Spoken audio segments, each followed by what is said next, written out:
আসসালামু আলাইকুম ভিউয়ার্স, কেমন আছেন আপনারা? আশা করি অনেক ভালো আছেন। মানানস ক্রিয়েশন ইউটিউব চ্যানেলের সাথে থাকার জন্য আপনাদের সকলকে অনেক অনেক ধন্যবাদ। ভিউয়ার্স, আপনারা আমার ভিডিও যারা নিয়মিত দেখেন তারা ইতিমধ্যে অনেক আগে দেখতে পাচ্ছিলেন যে আমি একটা প্রত্যয়নপত্রের পোস্টার শেয়ার করছিলাম। প্রত্যয়নপত্র কিভাবে ফোনের মাধ্যমে পিক্সেল অ্যাপসের মাধ্যমে তৈরি করতে হয় সেই বিষয়টা সম্পর্কে অনেকে জানতে চেয়েছেন। তো সেই বিষয়টা দেখতে গেলে এটা 30 থেকে 40 মিনিটের একটা ভিডিও হয়ে যাবে, অনেক বড় একটা বিষয়। তবে আপনাদের জন্য আমি ওই প্রত্যয়নপত্রটার একটা পিএলপি ফাইল শেয়ার করতে যাচ্ছি আজকের ভিডিওটার মাধ্যমে। আশা করি খুব দ্রুত 3 থেকে 4 মিনিটের ভিতরে আপনারা সব কিছু পরিবর্তন করে আপনার নিজের নামে স্কুলের মাধ্যমে স্কুলের নাম দিয়ে একটা প্রত্যয়নপত্র তৈরি করে নিতে পারবেন। তো সম্পূর্ণ ভিডিওটা মনোযোগ দিয়ে দেখবেন, কোথায় কি আছে সেটা আমি দেখিয়ে দিব। এই পিএলপি ফাইলটা সংগ্রহ করার জন্য ভিডিওর ডেসক্রিপশন বক্সে একটা লিঙ্ক আছে, ওই লিঙ্ক থেকে আপনাকে ডাউনলোড করতে হবে। তবে ডাউনলোড করার আগে প্রয়োজন হবে 3টা পাসওয়ার্ড। সেই 3টা পাসওয়ার্ড ভিডিওর ভিতরে একটা একটা করে কিছুক্ষণ পর পর শো হবে। আপনার কাইন্ডলি ওই 3টা সংগ্রহ করে ডাউনলোড করে নেবেন। যারা ডাউনলোড করতে পারছেন না তারা ভিডিও ডেসক্রিপশন বক্স চেক করুন, কীভাবে ডাউনলোড করতে হয় একটা ভিডিও আছে, ওটা দেখে নিতে পারেন। অথবা ভিডিও ডেসক্রিপশন বক্সের লিঙ্ক থেকে আমার ফেসবুক আইডি এবং হোয়াটসঅ্যাপ গ্রুপে সরাসরি যোগাযোগ করতে পারেন। তো চলুন দেখিয়ে দিই ডাউনলোড করার পর ফাইলটা কীভাবে কাস্টমাইজ করবেন। তবে কাস্টমাইজ করার জন্য প্রয়োজন হবে একটা অ্যাপসের নাম হলো পিক্সেল ল্যাব। এটা প্লে স্টোরে অ্যাভেলেবেল আছে, অথবা ভিডিও ডেসক্রিপশন বক্সে লিঙ্ক প্রোভাইড করা থাকবে, ওখান থেকে ইনস্টল করবেন। এবং ইনস্টল করার পর অ্যাপসটি ওপেন করলে এই ধরনের একটা ইন্টারফেস আসবে। এখানে ওই পিএলপি ফাইলটা অ্যাড করার জন্য উপরে দেখতে পাচ্ছেন যে 3 ডট একটা মেনু আছে, এখানে ক্লিক করবেন। ক্লিক করার পর নিচ থেকে 3 নম্বর অপশন ওপেন ডট পিএলপি ফাইলে ক্লিক করে দেবেন।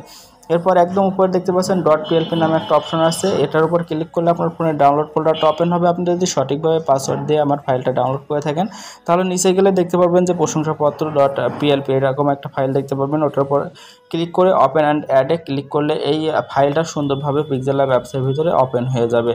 যেমনটা আমার ফোনের স্ক্রিনে আপনারা দেখতে পাচ্ছেন যে সুন্দরভাবে প্রত্যয়নপত্রটা ওপেন হয়ে গেছে। তো এইটা সম্পূর্ণ সরকারি ফন্ট কালফ্রোস রেগুলার ফন্টে তৈরি করা হয়েছে। তো সব কিছুই এখানে ঠিক আছে, কোনো সমস্যা নেই, আপনারা এটা চাইলে ইউজ করতে পারবেন। তবে এখানে অনেক কিছুই আছে যেগুলো পরিবর্তনযোগ্য, যেমন এখানে স্কুলের নাম দেওয়া আছে, তারপর ডাকঘর, জেলা, উপজেলা, ইএমআইএস কোড, কত সালে প্রতিষ্ঠিত এবং প্রত্যয়নপত্রে ব্যক্তির বিভিন্ন নাম, তারপরে তারপরে এখানে প্রধান শিক্ষক, শ্রেণী শিক্ষকের নাম ইত্যাদি। এখানে অনেক কিছুই আছে যেগুলো পরিবর্তনযোগ্য। এগুলো কিভাবে পরিবর্তন করবেন এখন এটা আপনাদেরকে ধারণা দিয়ে দিই। প্রথমে উপরে 3 ডট মেনুর নিচে দেখতে পাচ্ছেন লেয়ার অপশন আছে, এখানে যাবেন। এরপর এখানে প্রত্যেকটা লেয়ার আপনারা পড়বেন, একদম নিচ থেকে যাবেন। দেখতে পাচ্ছেন প্রথম লেয়ার আছে গণপ্রজাতন্ত্রী বাংলাদেশ সরকার, নিচ থেকে প্রথমে। তারপর এটা পরিবর্তনযোগ্য না, তারপর প্রাথমিক শিক্ষা ও গণশিক্ষা মন্ত্রণালয়, এটাও পরিবর্তন করা লাগবে না। কিন্তু 3 নম্বর অপশন এটা দেখতে পাচ্ছেন যে নিচ থেকে 3 নম্বর, আমরা নিচ থেকে দেখতে যাচ্ছি সরকারি বালক, ঝিনাইদহ সরকারি বালক বিদ্যালয়, এটা পরিবর্তনযোগ্য। এটা ডান দিকে কলম আইকনে ক্লিক করে এটা আপনারা চাইলে এখানে মুছে দিয়ে আপনার নিজের জেলার যে কোনো স্কুল বা আপনার কলেজের নামও এখানে দিয়ে দিতে পারেন।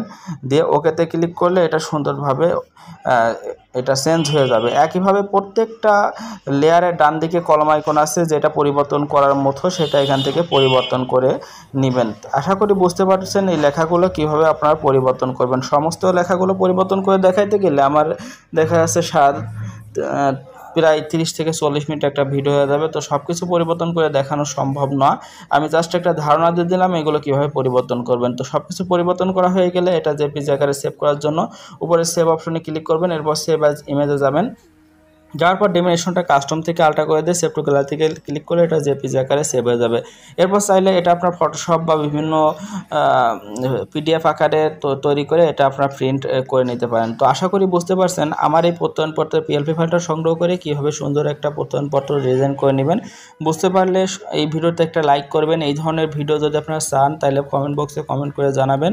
আর আপনার জন্য একটা দুঃখের সংবাদ আছে, হয়তো আর কয়েকটা রাজনৈতিক পোস্টার দেওয়ার পরে আমি আর কোনো রাজনৈতিক পোস্টার দেব না। তবে প্রত্যেকটা অকেশনে আপনারা পোস্টার পাবেন, কিন্তু সেটা রাজনৈতিক পোস্টার হবে না। যেমন 21শে ফেব্রুয়ারি, 16 ডিসেম্বর, তারপরে আপনার অন্যান্য যে সকল জাতীয় দিবস সমূহ আছে এগুলো সাধারণ ব্যক্তিবর্গের জন্য পোস্টার পাবেন, কিন্তু রাজনৈতিক ব্যক্তিবর্গের জন্য পোস্টার পাবেন না।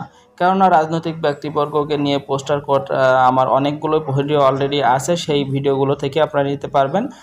এবং আমি পরবর্তীতে সাধারণ ব্যক্তিবর্গের জন্য পোস্টার তৈরি করার চেষ্টা করব এবং বিভিন্ন ইসলামিক গান, গজলের থাম্বনেইল ডিজাইন, অন্যান্য যে সকল ডিজাইন আপনাদের প্রয়োজন সেগুলো দেওয়ার চেষ্টা করব। তো আশা করি বুঝতে পারছেন।